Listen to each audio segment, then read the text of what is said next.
Mm-mm-mm. I've always said this. Investment follows opportunity. And opportunity thrives where the ground is fertile. I use that word for a reason. Okay. Nutrien, which is a Canadian fertilizer company in Canada, very big company, they just proved my point. And, and I hope liberals are listening to this. So Nutrien, instead of investing billions of dollars in their home country, which is Canada, on their ports and so forth, they're going to put $1 billion into America. And that choice isn't just about geography. It's about policy, competitiveness, and the future of workers' paychecks. Okay. Today, we're going to be talking about why America won, why Canada lost, and why consumers are starting to feel the power of their wages again. I want to welcome you to the Marc Perspective.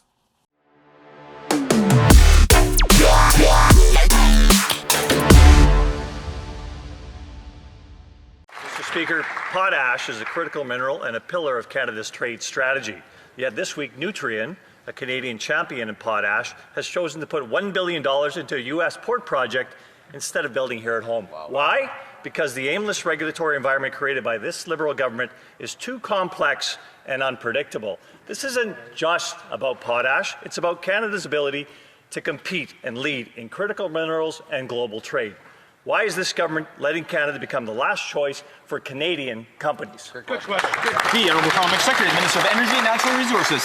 Monsieur le Président, I would note that this story has already been corrected, and this is a commercial company-led decision, and it's not final. Nutrien has said a final investment decision comes in 2027, with any new terminal only online near the end of that decade. We will keep engaging with them and with others so that Canadian options are as competitive as possible. Canada has the potash that the world needs, and potash is on Canada's critical mineral list because of its importance to food security and global supply chain. The Honourable Member for Calgary Centre. Well, let me provide that member with a quote.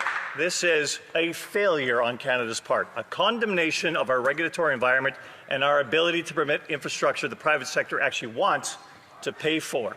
This is the government actually throwing money out the door while Canadian companies are walking out the back door.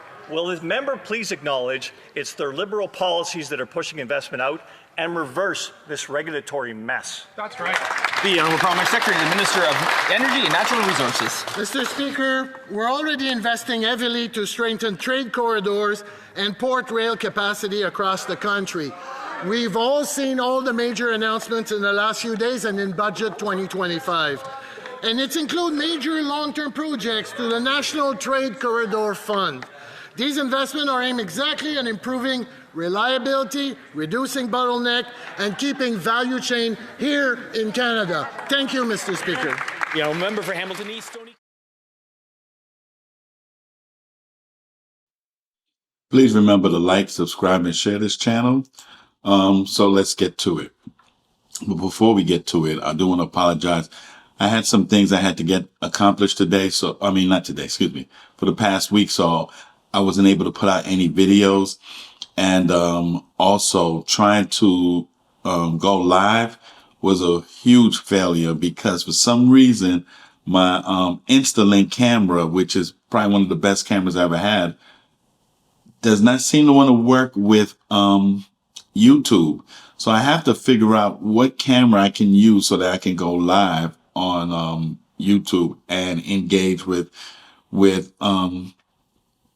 people and try to create subscribers and so forth. So that was one of my struggles. I tried twice. The camera would not link up, and so it wouldn't. I guess YouTube just did not want to accept it, and so I have to find another camera, which I'm still searching so that I can use it to begin my live streaming. But until then, I'm still going to put out videos and talk about things that I feel matters to the people and to this great nation. Okay, so on that note, let's start with the basics. Okay. So Nutrien is once again, like I said, a fertilizer company, the biggest potash company in Canada, probably in the world. And, this company is building a $1 billion potash export terminal in Longview, Washington. Yeah, this isn't no small project. This is, we're talking about a facility capable of moving 5 to 6 million tons of fertilizer every year. That's huge. And that fertilizer, goes straight into the Indo Pacific, China, India, Japan, and the market that will define the next generation of global agriculture. Okay. So for America, this is a strategic win because it means construction jobs, long-term port employment, and a stronger hand in the global supply chain. This is huge. Okay.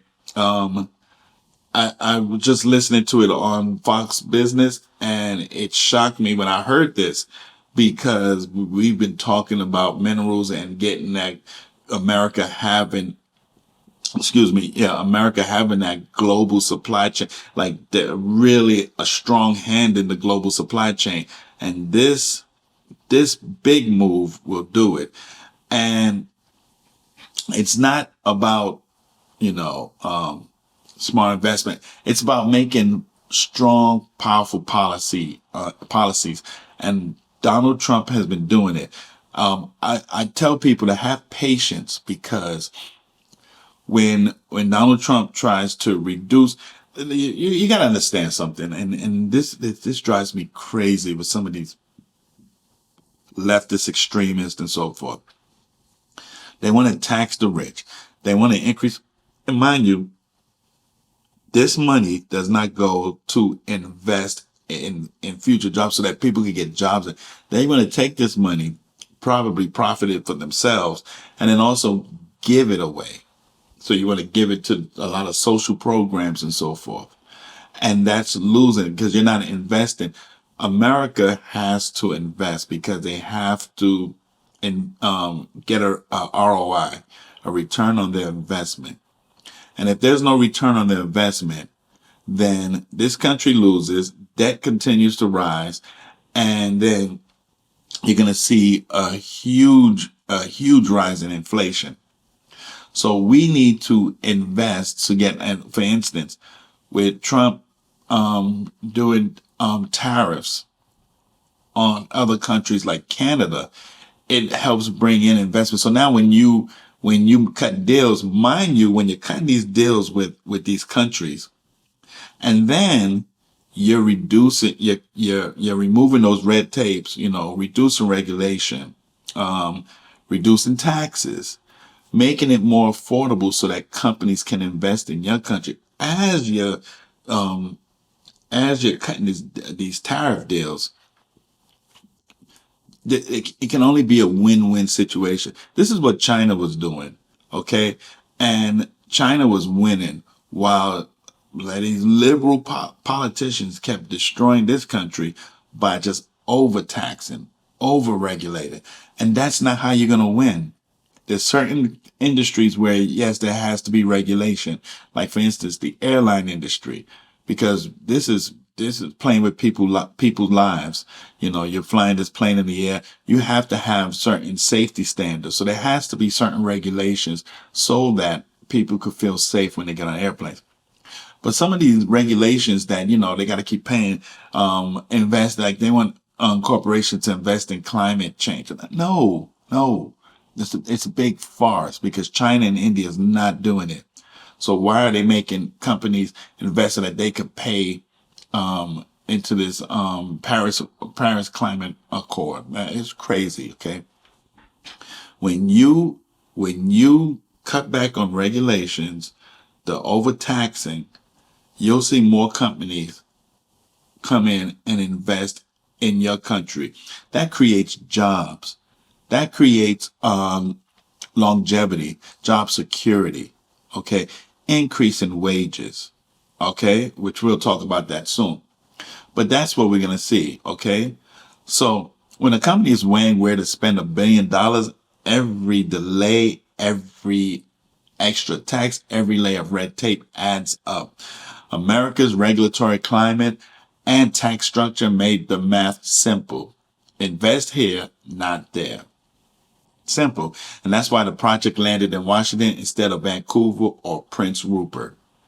Like I said, Prince Rupert, Vancouver, those were strong areas where they could have shipped those fertilizers to China, India, Japan, these places.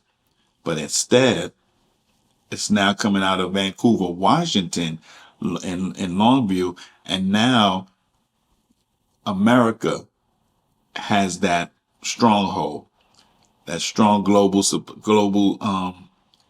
stronghold when it comes to the supply chain, because these countries need it. Now, China, who's trying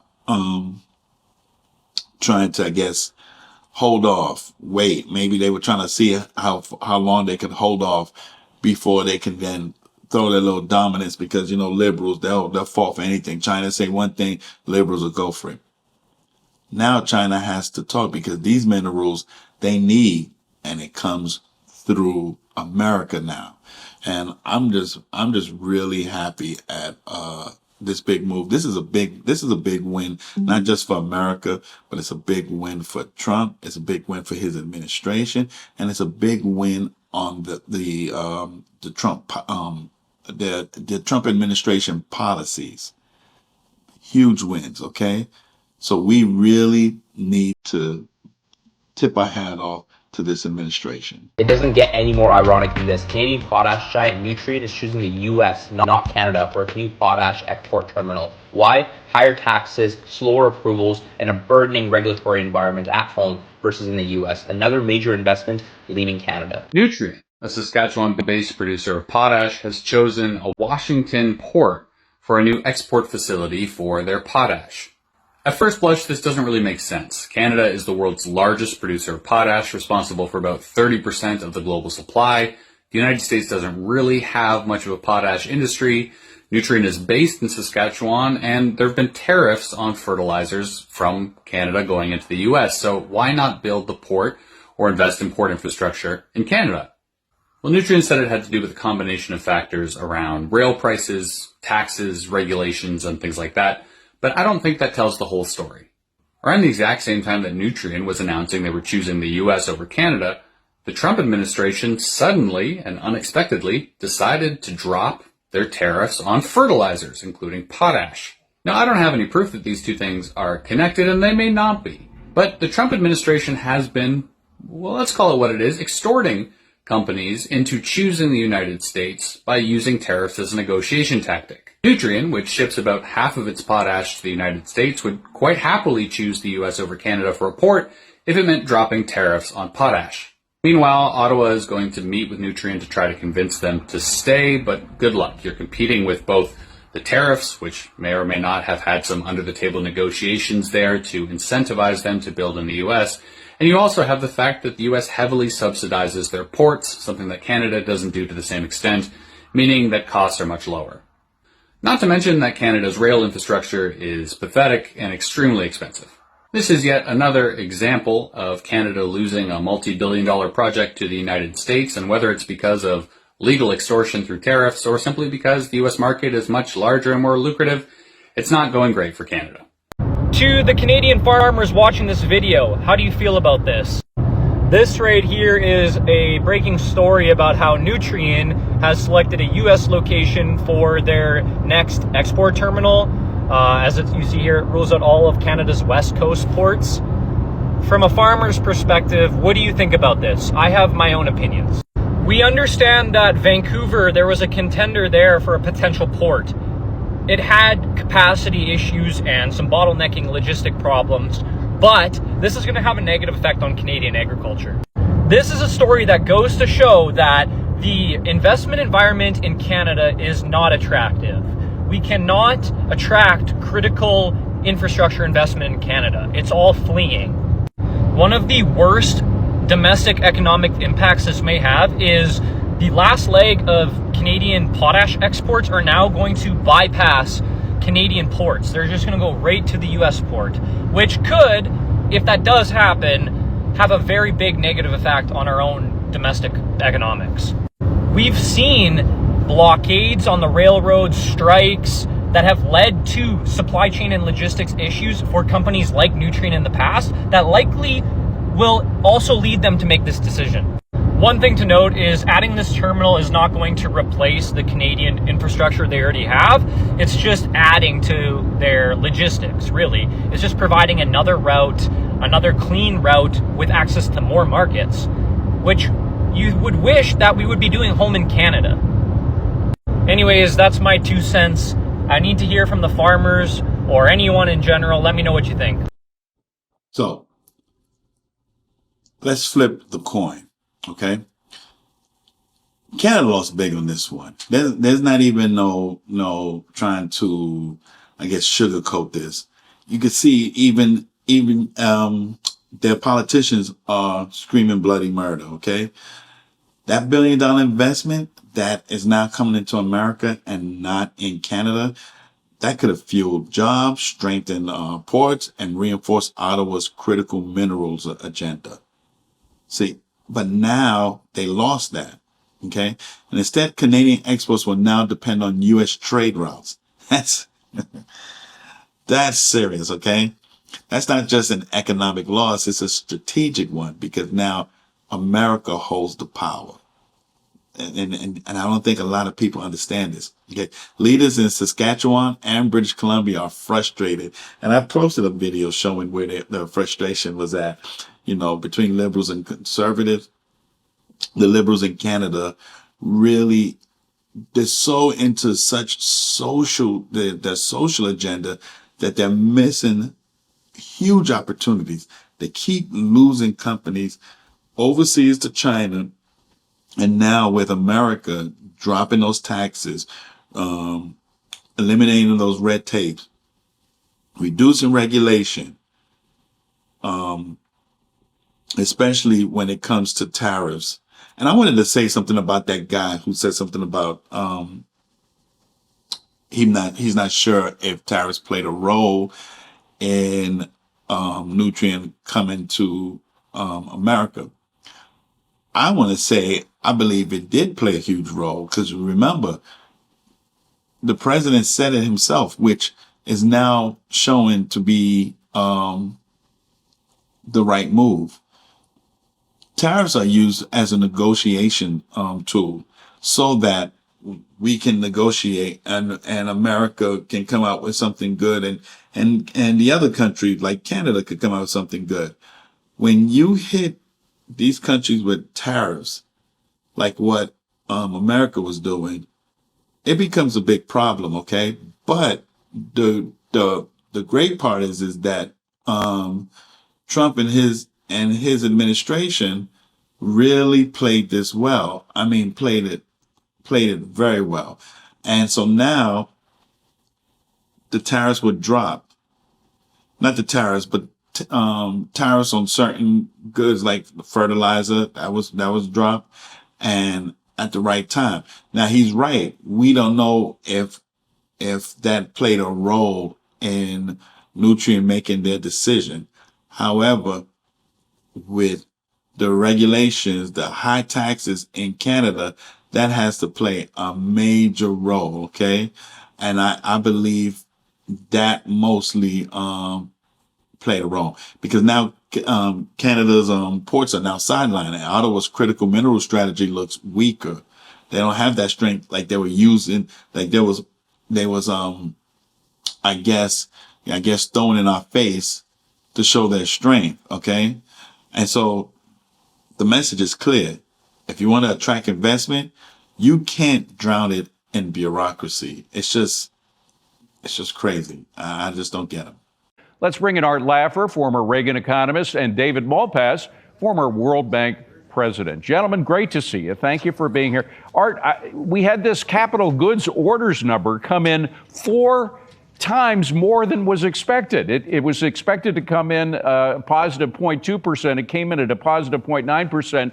Now, these were numbers from September.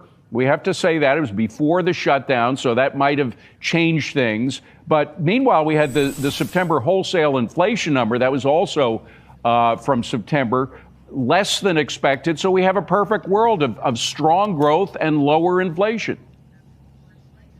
Yeah, I don't know why everyone didn't expect it, David. Gosh, if you look at supply-side economics, this is exactly what you'd expect. And I think the world's starting now, and I think we're going to really just be on a rocket ship going forward. I have never been more optimistic about the future of this country than I am today. Wow. On taxes, on government spending, on financials, on regulations, on trade. It's all coming through. The shutdown was a big disappointment, but it only goes to show you what happens when jealous people look and realize what they couldn't do, we did do, and Trump deserves all the credit for all this, along with Johnson and Thune. I mean, they just did an amazing job, and we're off to the races. And, you know, this, again, David, is you don't need to be told. This is coming from one of Reagan's top advisors. He's saying this moment is actually more spectacular in terms of growth than all the other indices than it was then. But I imagine, Art, jump in if I get this wrong, but part of the reason that it's not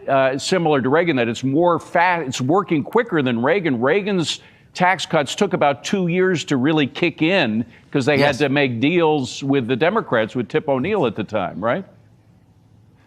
That's right. He got a little weak advice because Art wasn't there yet, and so he delayed the tax cuts. But this time they're coming through quickly and causing business investment. When you lower the rates, you get more of it, and that's what's showing up in those capital goods numbers. I think it's really important to look at the energy side. The fall in the gasoline prices is due to the expectation that there's going to be a lot more production of energy, not just in the U.S., but I hope around the world, and that really changes people's lives. That hits the pocketbook very quickly. We're going to have tax refunds coming through because people haven't adjusted their withholding, and Secretary Bessent has been exactly right on that. That'll help with people feeling the tax cut even more next year. So I think we do have a supply side revolution. That's tax cuts and sound money, and that always works. So that's happening now. And backdating the write-offs for expenses is why we're having all of these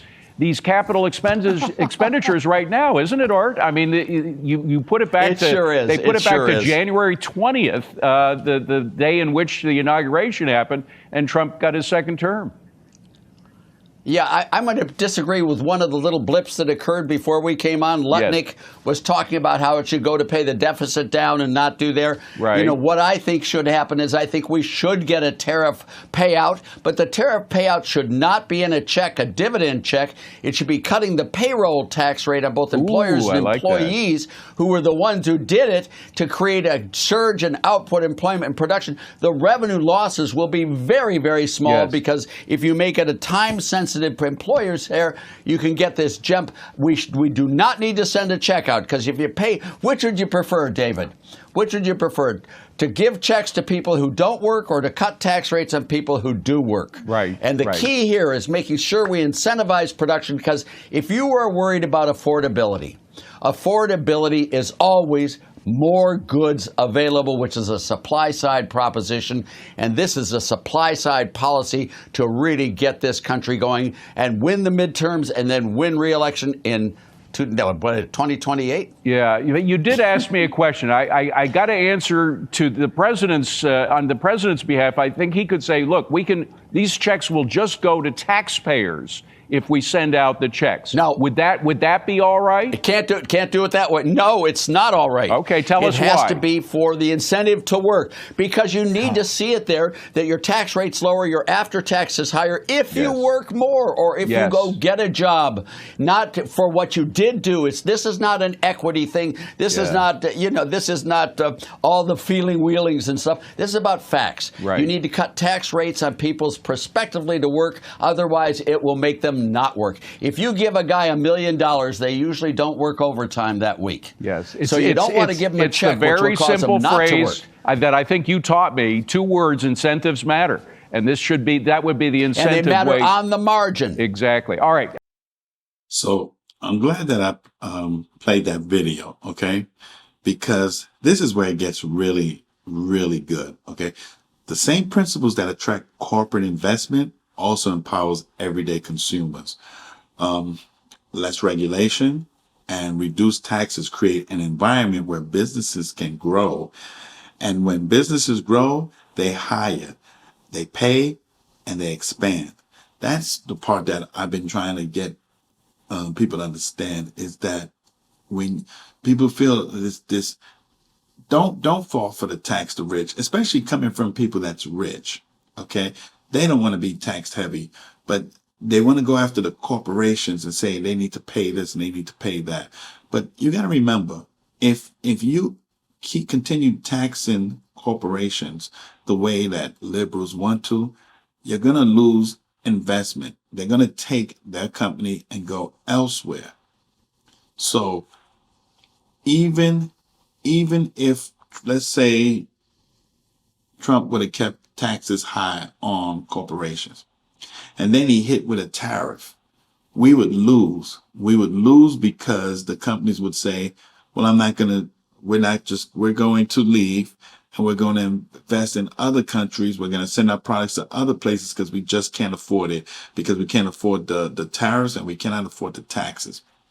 But if you place tariffs and reduce corporate taxes, then you have a chance to negotiate with other countries a fair deal. Now, what that means is, I'm going to take this watch off. I bought a Samsung watch and it is killing my wrist. Oh my goodness.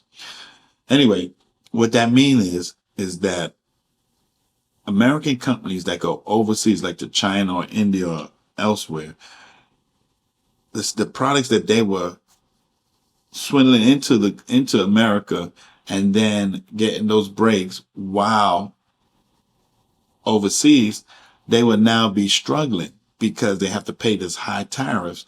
But if America dropped their corporate tax rate, this would attract those companies to come back. As the Trump administration negotiate with other countries on deals that can benefit both corporations and the American people. This is what it's all about.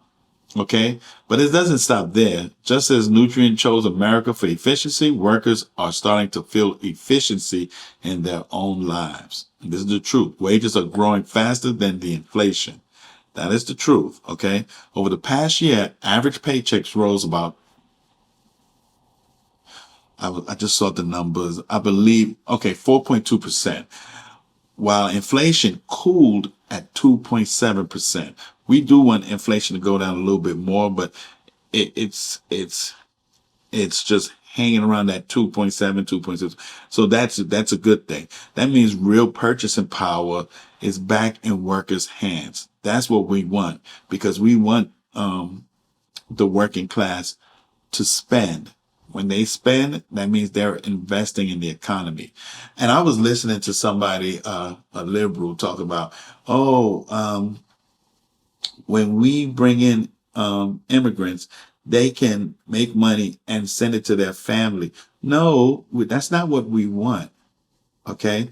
We want people, when they work, to spend their money in America and not in other countries, because when they do that, we lose. Okay, so let's look at it this way. When wages outpace inflation, consumer confidence rises. People spend more and businesses see stronger demand. That's the mark, and that creates the market. That creates a strong market because it shows optimism within the American economy. And this isn't just a theory, it's happening. So salary budgets in 2025 are generally above inflation, reflecting companies' recognition that competitive pay is essential to retain talent. Labor shortages are forcing employees to raise wages, especially in logistics, healthcare, and I want to say technology. Not 100% sure, but I want to say in logistics, healthcare, and I want to say technology. Not 100% sure, but I believe technology, because that's something I talked about in a video where America do not have a strong talent in technology. So that's why you'll see an increase in salary, because it allows people that go to school to want to learn certain fields, so that, because I'm sorry to say, money talks, and BS walks. Okay, so this is why you're seeing these employers raising wages in those fields: logistics, healthcare, and I believe technology. In fact, I'm sure it's technology. Okay, so with this, a cycle of growth. Workers earn more, spend more, and fuel the economy. Companies invest more, expand more, and compete globally. Okay, America. This is why America's economic story right now is one of resilience, because as it continues to grow and as it continues to negotiate, America becomes the global supply chain. They will now, you have to go through America, their route, to receive certain goods and so forth. This is what we've been waiting for. And this is why I say patience, and we'll see the end results. I think this president is doing an excellent job, and I really can't wait to see what happens next year, because I think next year everything falls into place. The big, beautiful bill will then really kick in, and then you're going to see more money in consumers' pockets. We're going to see a stronger supply chain. We're going to see more companies invest in America, and we're going to see a huge decrease in illegal immigration. And I think once that happens and we start bringing in talent, real talent, because people are going to apply the right way, we're going to see more money being spent in America. And I really can't wait. This is why America will always be number one. South of us, there is this revolution taking place against socialism. It hasn't gone everywhere, but you look at countries like Chile that are about to throw the socialists out. Colombia is about to get rid of Petro and put in a free market here. If Venezuela gets rid of Maduro and that whole socialist scheme that they've had for a couple of decades now, we may see the end of socialism in Nicaragua and Cuba as well. That could be the first time Cuba's seen any kind of resemblance of a free market in 60 years. So is it possible that the entire Western Hemisphere is going to be more pro-free market? Yes, David, and I think it's already happening. You didn't mention Bolivia and Argentina, and so there is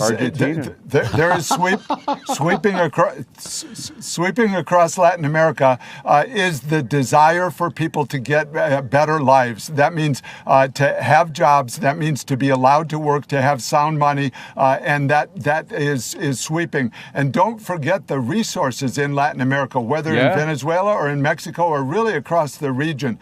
I want to come back, though, to what we were talking about. I think there are mechanisms for extending the supply side revolution. There could be another reconciliation bill. Yes. Pretty soon, President Trump will be able to celebrate 1 year of his from his inauguration with huge success. So he has a State of the Union message that could be about growth. And I think, and I want to, Art Laffer's the champion of this. If you cut the rate on capital gains, you're going to get a windfall for the government and better allocation of capital across the country. So you've got all of that, along with the payroll tax cut that Art's talking about, that could go into a reconciliation bill and get done quickly and be in time for operating all through 2026. Yeah. Well, Art, you're not only a genius in economics, but you also know a lot about politics too.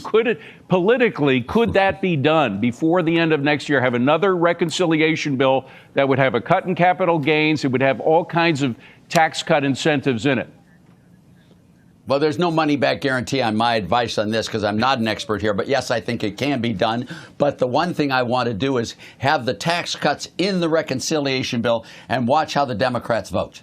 Yes. And let them be on the record for not cutting capital gains tax or not cutting payroll taxes for workers, and they would be against affordability. I mean, they've been against it all the way along with their inflation and their transfers and all that garbage last administration. But now I want them to assert, we're pro-affordability or we're against affordability. And the only thing for affordability, David, is an increase in the supply of goods and services. It's a supply-side approach 100%. Yeah, and the more services and products that you have in the economy, the lower inflation is. You can have both strong growth and low inflation. And more maybe people even get the Fed will begin to understand that.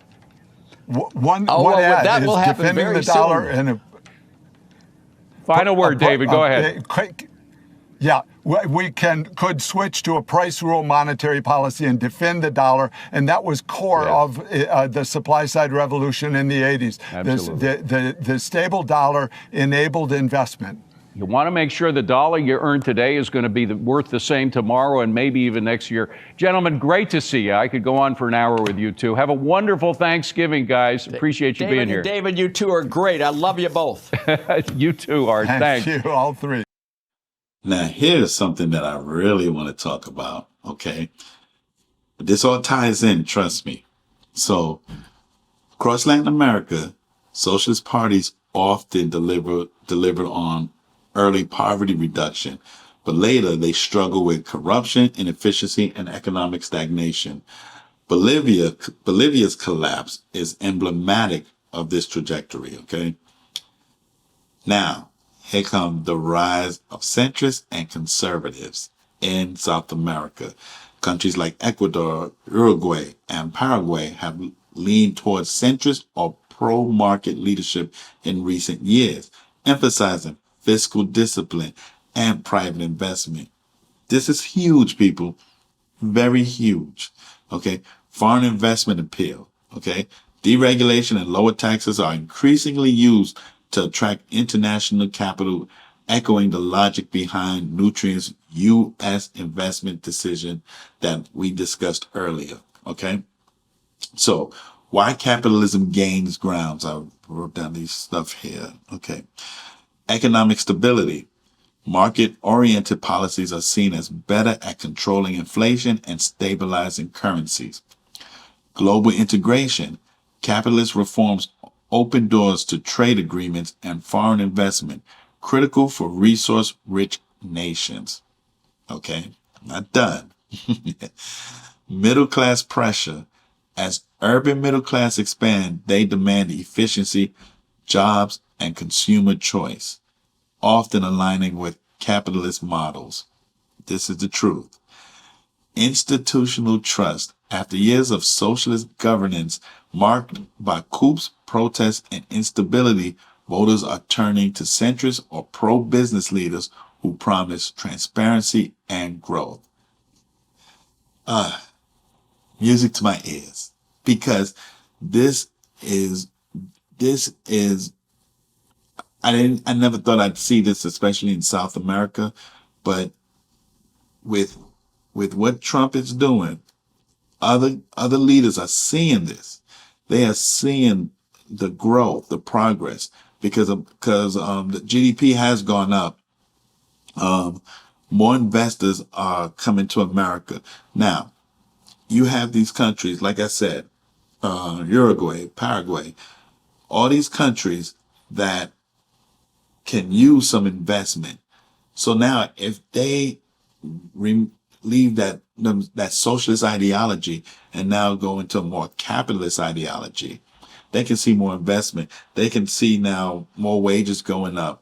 When you allow the free market, when you allow free market into your economy, there's nothing but potential for growth.